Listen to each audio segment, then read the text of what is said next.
Le 26 avril 1986, l'explosion du réacteur numéro 4 de la centrale nucléaire de Tchernobyl en Ukraine a fait voler en éclats le mythe selon lequel un accident sur un réacteur nucléaire n'aurait de conséquences que sur un territoire très limité.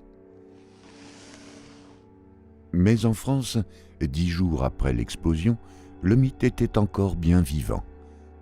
Un communiqué du ministère de l'Agriculture du 6 mai 1986 affirmait que le territoire français, en raison de son éloignement, a été totalement épargné par les retombées de radionucléides consécutives à l'accident de la centrale de Tchernobyl.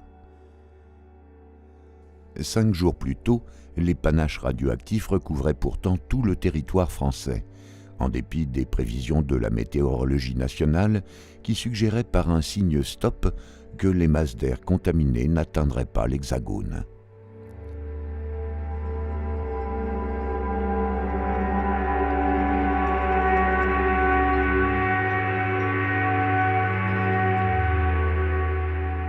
En réaction à ce mensonge, un groupe de citoyens a alors décidé de créer une association dotée de son propre laboratoire de mesure de la radioactivité.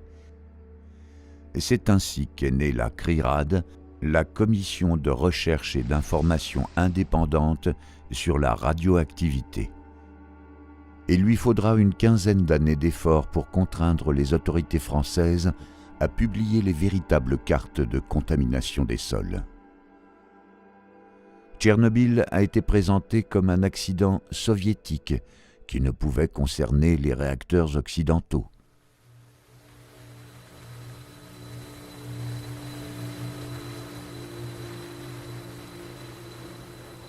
En mars 2011, la catastrophe à la centrale nucléaire de Fukushima Daiichi au Japon, un pays occidental parmi les plus modernes, mettait fin à ce nouveau mythe. Le laboratoire de la CRIRAD s'est mobilisé pour donner des informations sur les conséquences de l'accident de Fukushima en France, où il a détecté les premières retombées 16 jours après le début des rejets. Il a dénoncé la gravité de la situation au Japon et a soutenu la réalisation de contrôles indépendants sur le terrain.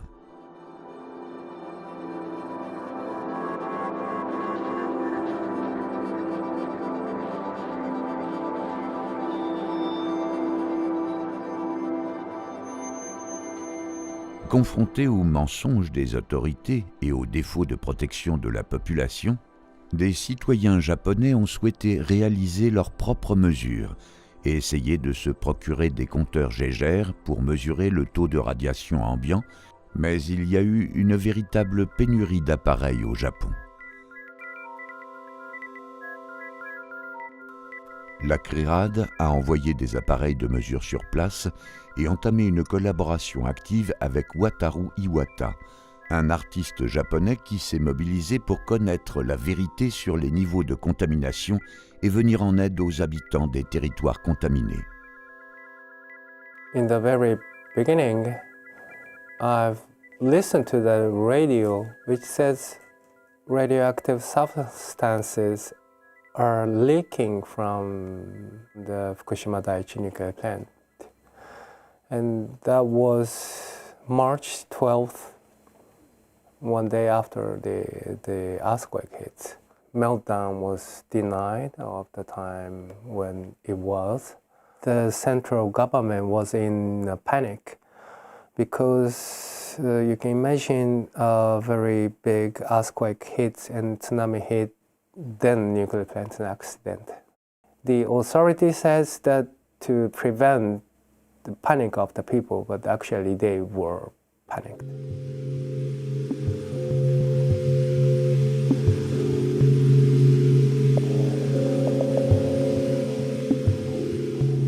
While we were looking for the devices, we really couldn't obtain the devices. We called most of the distributors in Japan and it's all stocked out. And I called to one in Germany, one in US, and I asked my friend in France if they can find something.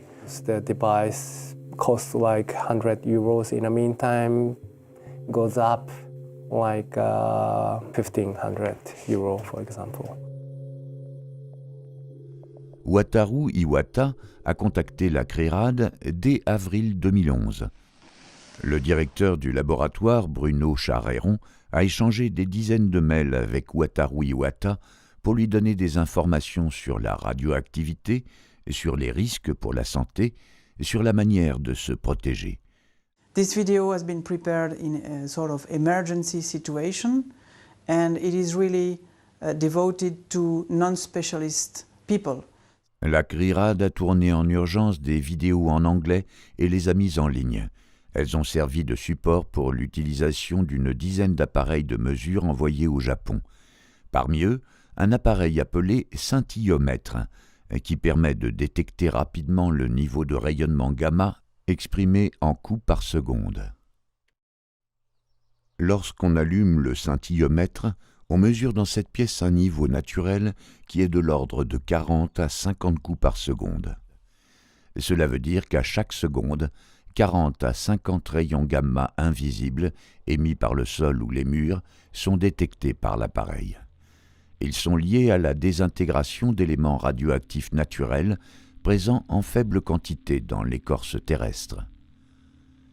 Mais la dispersion dans l'environnement des éléments radioactifs artificiels, produits dans le cœur des réacteurs nucléaires, entraîne une forte augmentation des niveaux de radiation. Suite aux retombées de Fukushima, les valeurs atteindront sur de vastes territoires des centaines et des milliers de coups par seconde et même au-delà. Ces radiations invisibles déposent dans notre corps une dose de radiation exprimée en microsieverts.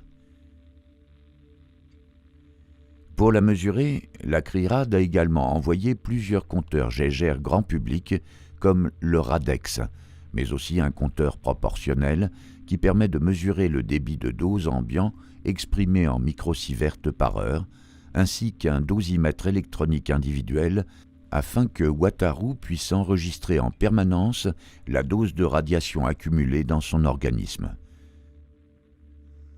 Avant la catastrophe de Fukushima, le niveau naturel de débit de dose était nettement inférieur à 0,1 microsievert par heure.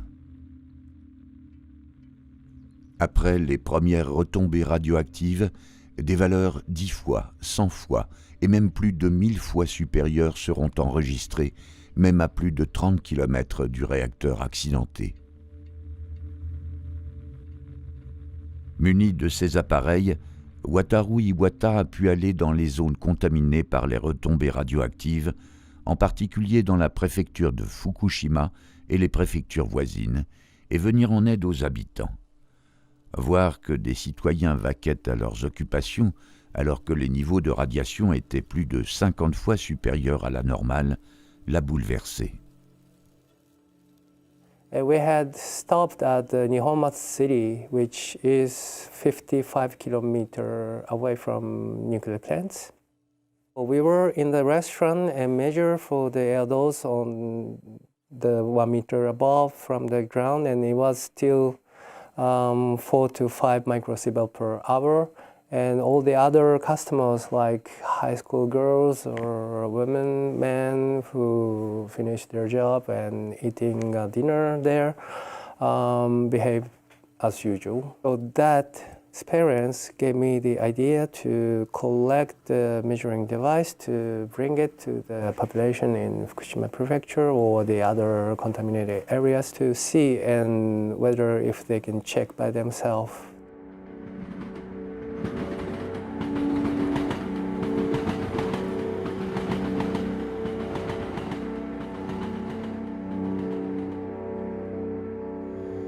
La CRIRAD contribuera ainsi à la mise en place de 9 laboratoires citoyens dans la préfecture de Fukushima et un à Tokyo, les Citizen Radioactivity Monitoring Stations, CRMS.